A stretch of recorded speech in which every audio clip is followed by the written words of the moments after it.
this country back. We want it for white folks. And would you go home and you said, I was born here and I'm not going anywhere. And this is where I think the problem is with working with non-whites is that once you think you help us, that you're just going to stay in our country. Do you still stand with that answer?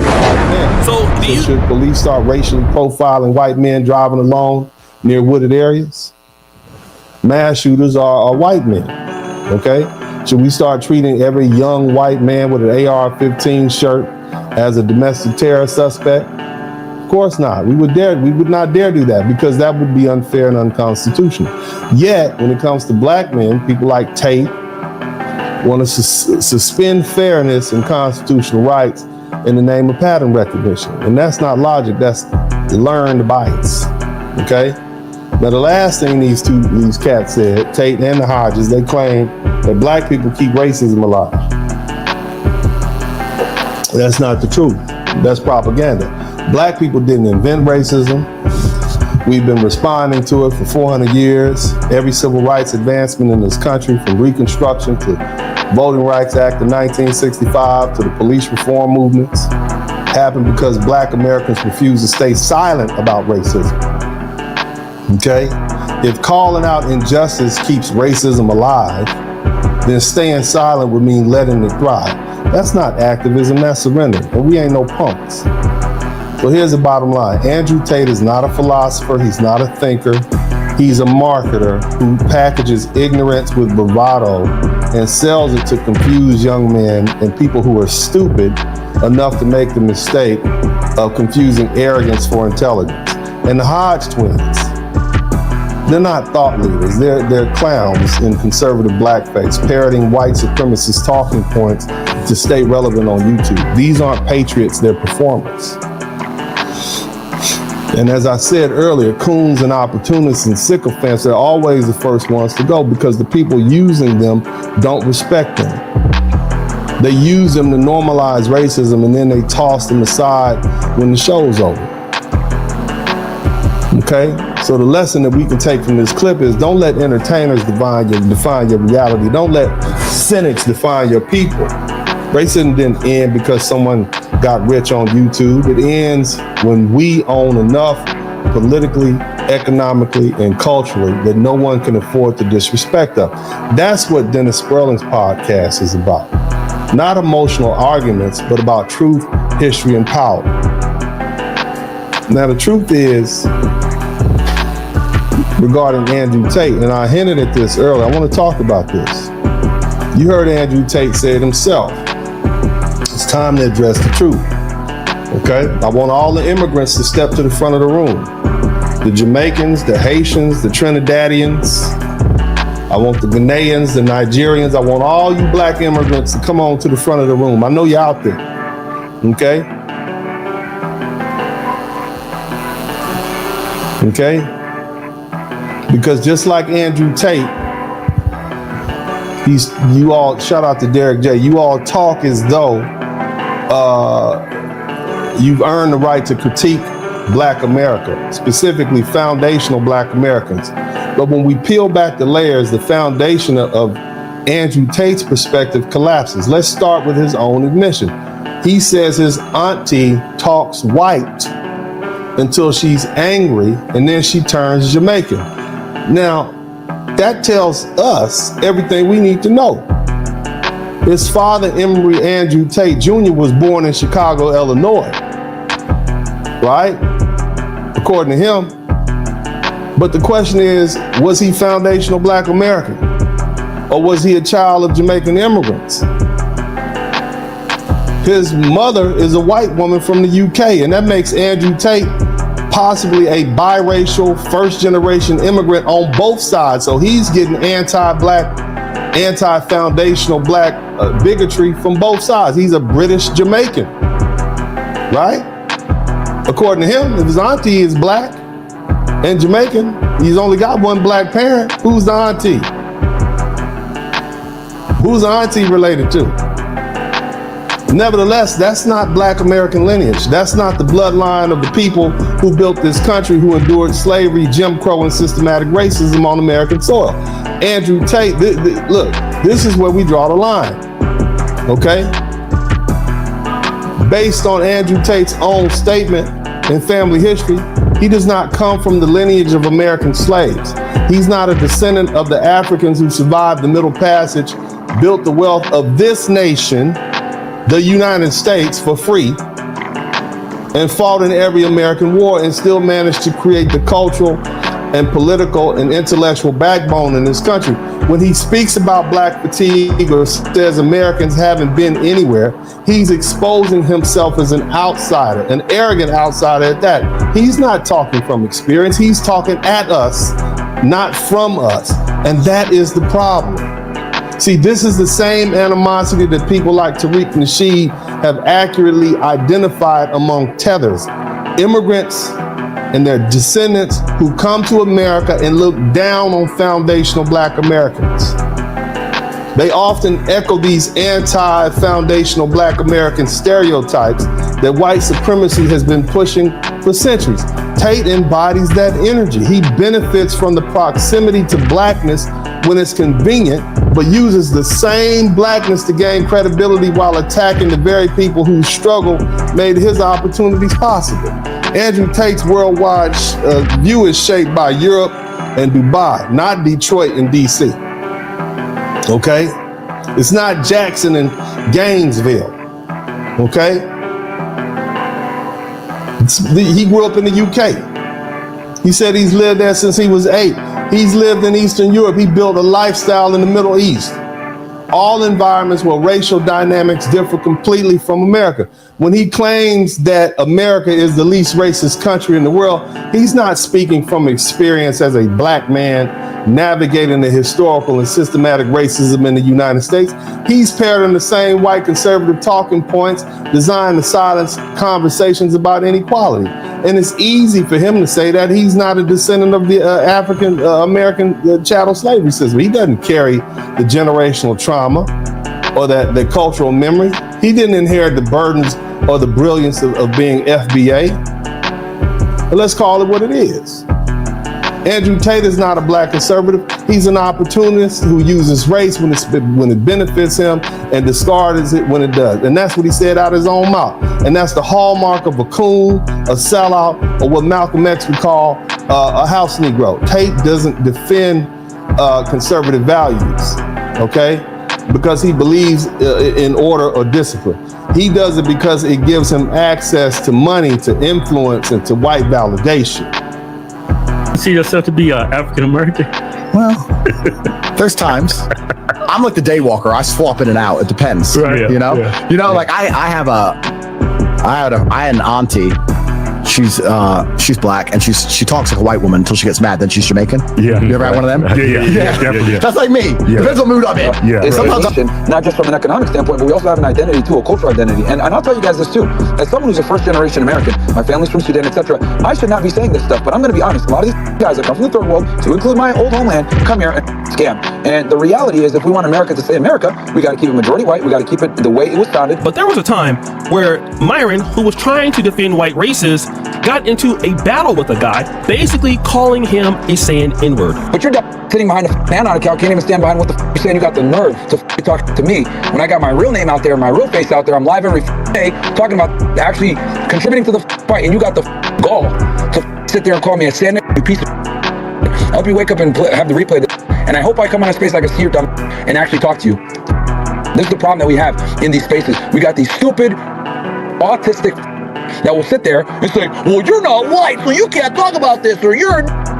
And it's like, okay, you want to go ahead and have this fight by yourself where no one's going to take you seriously because they're going to just think you're a kid? Remember, you... That's the problem. Because they think you're the Triple K member. Didn't you put on a hood and do their salute, you goofy ass loser? Wasn't that him? Going on a platform that is white extremist and calling them autistic because they're not inclusive, it's crazy. It is. That is actually nuts. Crazy. Good point. It's like you're at McDonald's wondering why it smells like fries. That's crazy. Yeah. The people that are allowing you in these spaces and letting you talk are laughing in your back when your back is turned. They're like, this is clown. Look at this. You're being generous. back. Yes, I am.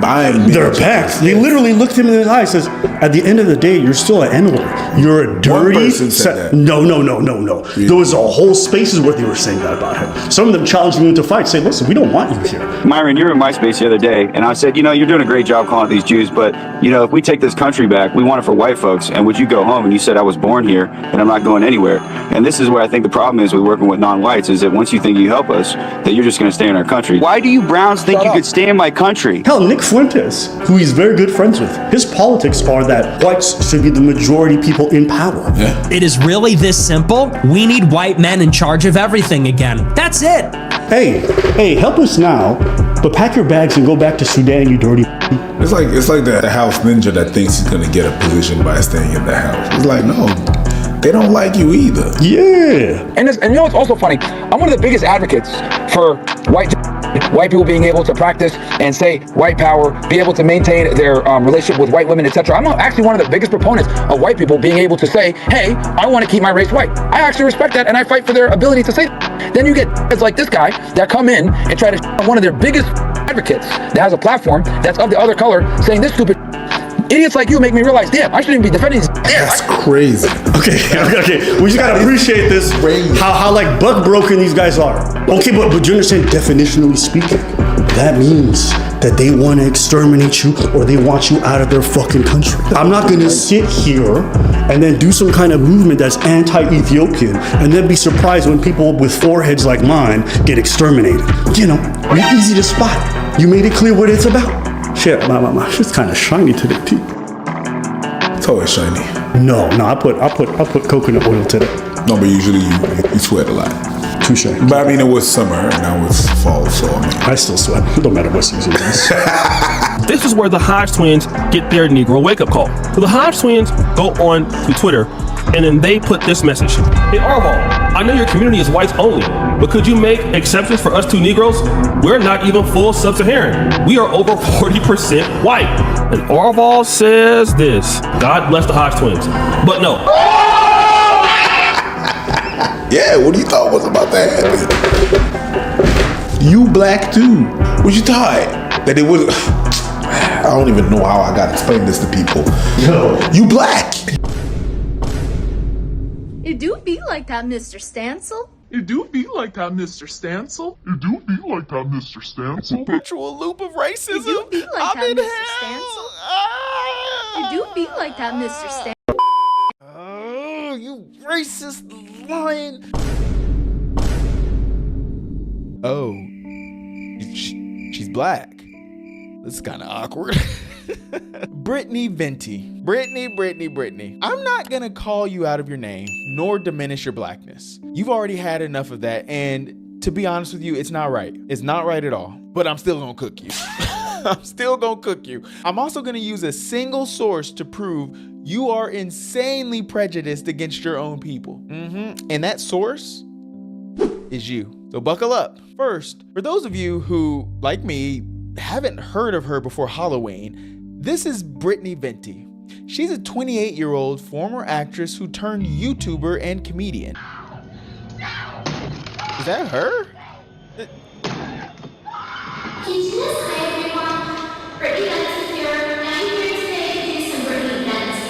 Well, yes, her acting career was a flop after she was casted in these movies. Yes, I've never heard of them either and will never watch them. But anyway, as a result of her failures, she rightfully pivoted to YouTube, where she finally found her niche, which is jumping onto the Black MAGA train by demeaning black people. It's more dangerous. Umar Johnson. You make so many tasteless jokes about many diverse people, except white people, but the overwhelming majority of jokes that you make are about black people. Your jokes are hidden in insecurity and perceived rejection from society. You've been bullied by black people for not fitting the black narrative. specifically your disinterest in black men, your appearance, and your voice, would likely not receive the Dr. Umar stamp of approval. You also receive hate from white people who hate you because of your black features, such as your curly hair. Now look, I've talked to many mixed racial people. I mean, I have a lot of friends who are biracial, and to be honest, sometimes they share your sentiments. Again, that's not right, and you should not be treated that way. No one should be bullied for that, and I'll never defend those people. But guess what? I'm willing to bet the majority of black people, including this one, don't like you because you hate black people. Talking about, well, we fought to free you, dude. We were fighting, we died to free you. Don't let them get that talking point off. No. You were getting your ass towed up. You were getting that ass spanked. We had to come in and do the cleanup job and get everything popping and help win that war. Because they knew what was going to happen, because the South, and I talked about this before, they were trying to secede and start their own nation, the Confederacy, and that would have went downhill with them dumbass hillbillies because black people outnumbered them. So they know, the North knew where that was going to go. We were outnumbering them. They thought, the hillbillies thought, okay, we got these docile Negroes, we're gonna run them as a white minority, and that was gonna turn all the way left. That was gonna be another Haiti situation, and the North knew that.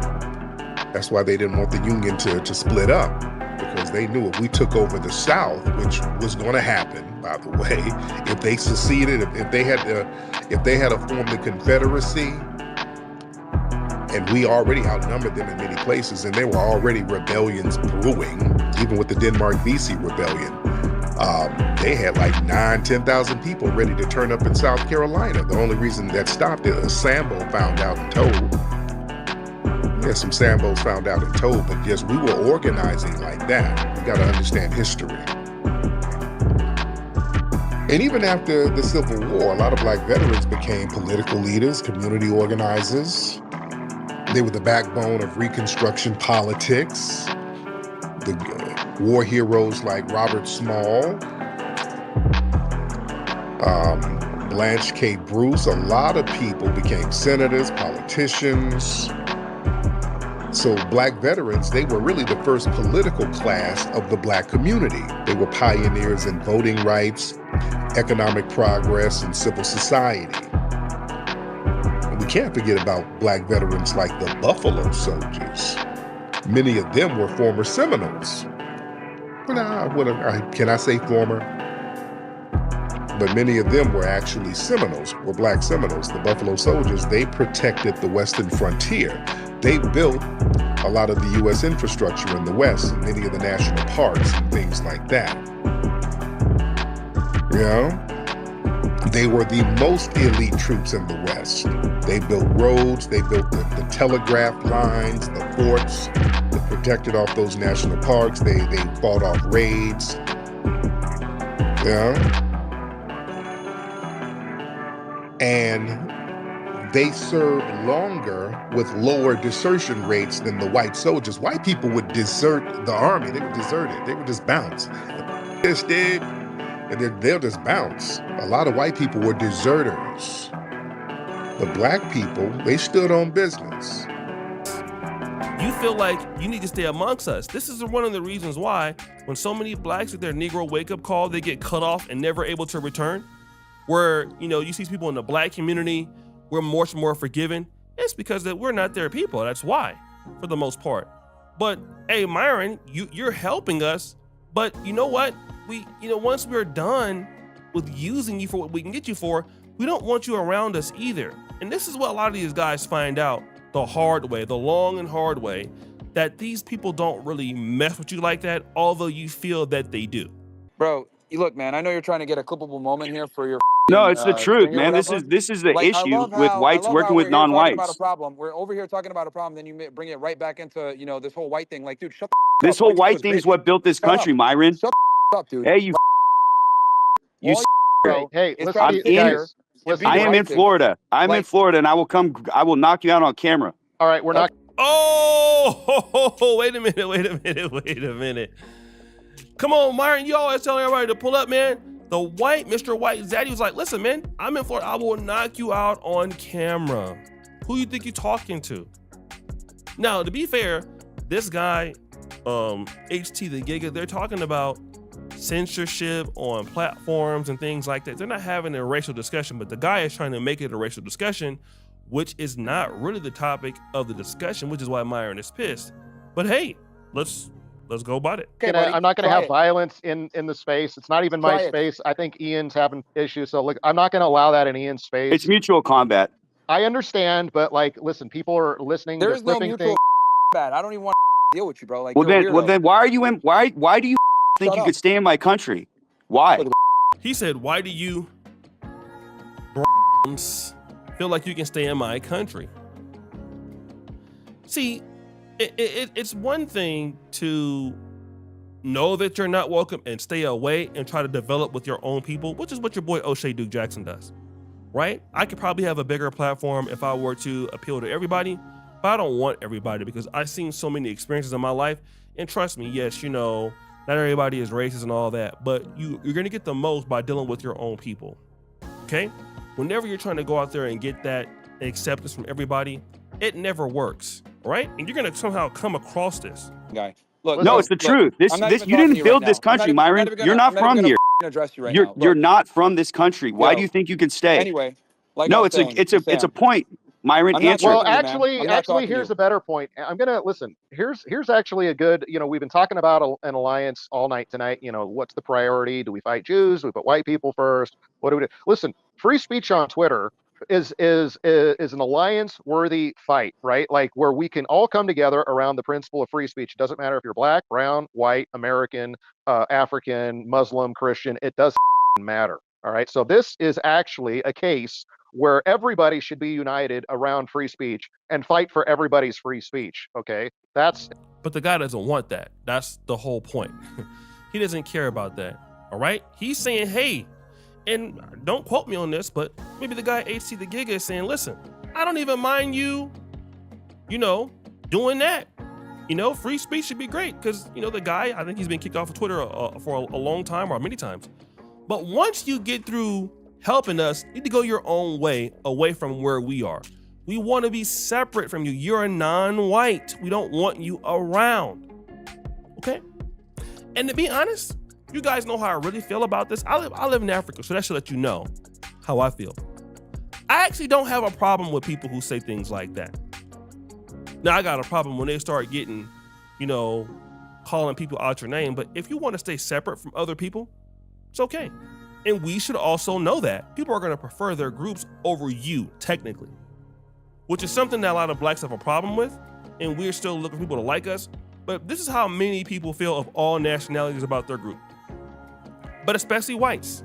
You have some whites out there, maybe not all of them, but they're like, listen, man, just because you're on our team, you're helping us right now, look, you need to understand why we appreciate that.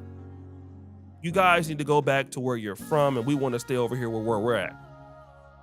That's how I can't see how many people feel, but definitely there are people who feel like this. Speech on Twitter is an alliance-worthy fight, right? Like where we can all come together around the principle of free speech. It doesn't matter if you're black, brown, white, American, African, Muslim, Christian. It doesn't matter. All right. So this is actually a case where everybody should be united around free speech and fight for everybody's free speech. Okay. That's it. So turning this discussion about free speech on Twitter into turning it into a race war in America, it's just out of order. And that's what this guy is doing, is just race baiting. Like I'm talking about. No. Listen, here, Myron. And he comes in here trying to clip. But Myron, all you do is race bait all day on your Twitter. The guy is just giving you that same energy.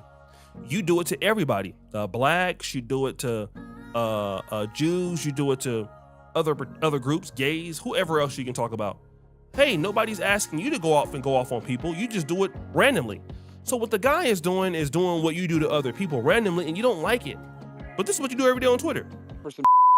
Myron, I'm doing just fine. I'm doing just fine, bud. Me out of his thing because obviously he's like, because you're not white. I'm not going to go ahead and debate you. I'm just going to boot you out of my fucking. Because you're not white. What does that have to do with anything, dude? I'm not talking to you right now. Because you're in my country right now. You're in my country right now. You're an invader. Nothing to do with you. You hate the Jews, but at the same time, you are a spy. You're You're a not even Myron. white. Shut up. Yes, I You're a am. DNA test is out there, Myron. out of here, dude. You're a My Mexican. Shut the up, Jorge. Over here trying to sit there and say, I'm white. Shut my up, dude. DNA test You're is wearing out a there, sombrero Myron. Is right now. yours? Is You're yours, wearing a Myron? sombrero right now, faggot. Shut up. Shut the up, man. Myron, you are a You're fucking non-white nobody. invader. Thank the All right, that's just unproductive. Like this igniting a race war in this space tonight, HT, uncalled for, unnecessary. You can have a different space for that. Like earlier, that might have been appropriate, but right now we're talking about free speech on Twitter. So that's this just, non-white is calling me a Mexican. All right, bro, you're attacking him too. So listen, like you said, it was mutual combat, but it's over now. We're not going to derail. Well, my the point is space. this, Sam. This is what I'm talking about. If you want to be pro-white, and you have non-whites in here that are naming the Jew, right? And they don't want to go home after we defeat the Jew, then you're going to be in a sticky situation with the pro-whites that help you get to your as cause. I already said, this country has never been 100.0% white. It's never going to be 100.0% white. That's not even enough within the realm of possibility to even be called a pipe dream. While we're in the era of delineation and the return of Black pride, it seems like we still have a few individuals that are running from blackness, it seems. Now, to each his own, you know, be who you want to be. If that's what you want to do, I'm not going to knock you. But me personally, I just find this topic fascinating to explore about these individuals that run from their blackness, run right away from their blackness and run right to Zaddy. It's interesting to see, and I'm here for it. As always, it's your man Kris B. Like and subscribe to the channel. And I